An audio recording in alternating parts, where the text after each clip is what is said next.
para platicar acerca de estas tradiciones, del origen de las mismas, del significado de las mismas. Me da gusto recibir este día en el estudio a la maestra Clara Angélica Calvario Hernández. Ella es jefa de difusión cultural de la Universidad Interamericana. Le doy la bienvenida, maestra, gracias.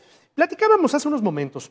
A ver, el carnaval, los carnavales no son propios de México. En muchos lugares del mundo hay carnavales.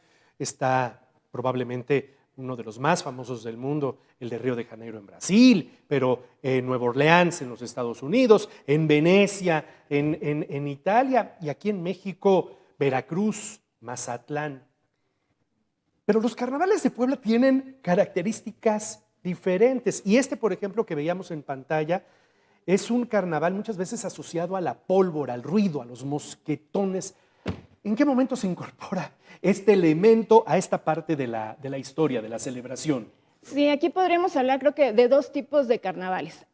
Uno que es como más la parte teatralizada, que justamente es el que veíamos de Huejotzingo, que es de Cholula y de algunas regiones de Tlaxcala, donde justo se incorporan estos mosquetones porque representan, uno de ellos es el momento histórico, la batalla del 5 de mayo, ¿no? Donde se dan estos enfrentamientos entre estas cuadrillas o batallones que finalmente tienen también un contexto histórico de la misma colonia, del mismo grupo, de la misma comunidad. Y justo empiezan a emplear estos mosquetones como para escenificar este enfrentamiento de la batalla del 5 de mayo. Pero también en Huejotzingo tenemos la otra que es la toma de la Plaza de Armas, ¿no? Donde también el presidente escenifica y simbólicamente entrega el poder al jefe en turno, que es también otra historia, ¿no? Importante. Y se lleva después con el momento de, va como una relación y van como entrelazadas estas historias. Ajá. Para terminar con el rapto de la novia, ¿no? Ajá. Donde esto es también una tradición hermosa porque finalmente se desarrolla todo este tema del casamiento, de la boda indígena, es una mezcla aparte de esta cultura mesoamericana, pero también de esta cultura ya más popular, ¿no? Este folclore. Es decir, lo que estamos viendo acá es una historia entrelazada y creo que usó una palabra muy correcta, teatralizada. En otros lugares del mundo, por ejemplo, el de Venecia o el de Veracruz, no van contando o el de Río de Janeiro, no van contando una historia.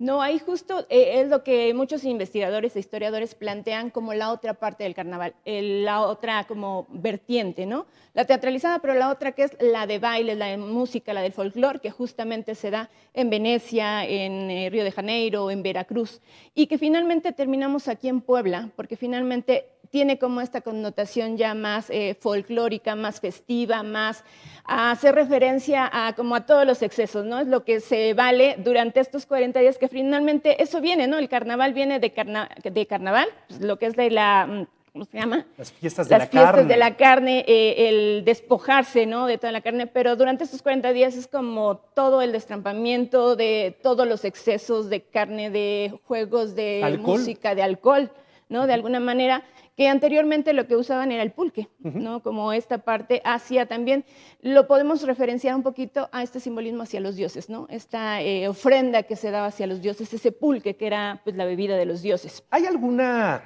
relación de los carnavales, o por lo menos de los nuestros, aquí en esta parte del país, con fiestas de origen, con tradiciones de origen prehispánico?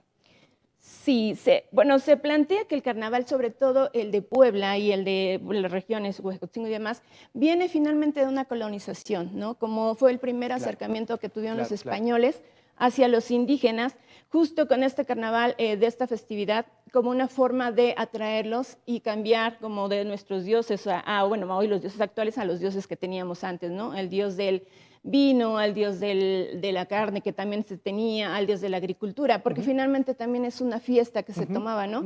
Era como el cierre del invierno, pero la bienvenida a la primavera, a esta época donde pues empezaba justo la época de la siembra, de la cosecha, bueno, más bien la siembra para después cosechar, ¿no? Como todo este proceso. Entonces, los evangelizadores también lo toman de esta manera, como un acercamiento hacia los indígenas para atraerlos a conocer pues, la nueva religión. Y de ahí también está la otra contraparte, donde también surge el carnaval como una mofa justamente a esta parte de los españoles. Los españoles hacían sus grandes festejos, sus grandes fiestas, pero los indígenas no eran invitados. Entonces, ¿qué hacen?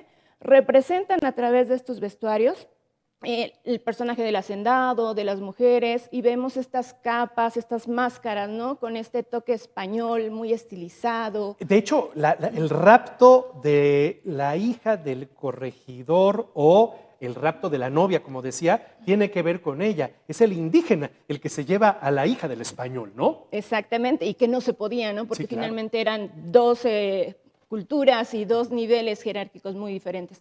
Entonces, ahí se mezclan justamente estas dos tradiciones, la indígena y la española.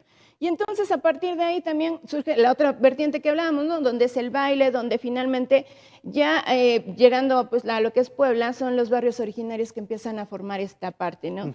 El huehue, que ahora se le conoce ya más en la región, que es el sabio de la comunidad, el sabio de la colonia, que es como el que tiene obviamente la sabiduría, la experiencia. Ese es el huehue. Ese es el huehue que conocemos, lo que significa del náhuatl, viejo, ¿no? Sabio, que tiene el conocimiento. Y entonces empiezan a por eso las máscaras de huehues lo que simbolizan es a un viejito. A un viejito, exactamente. Y si se dan cuenta, hay un viejito que es como el que coordina o el que liderea a esa, ¿cómo le llaman? A esta cuadrilla de huehues.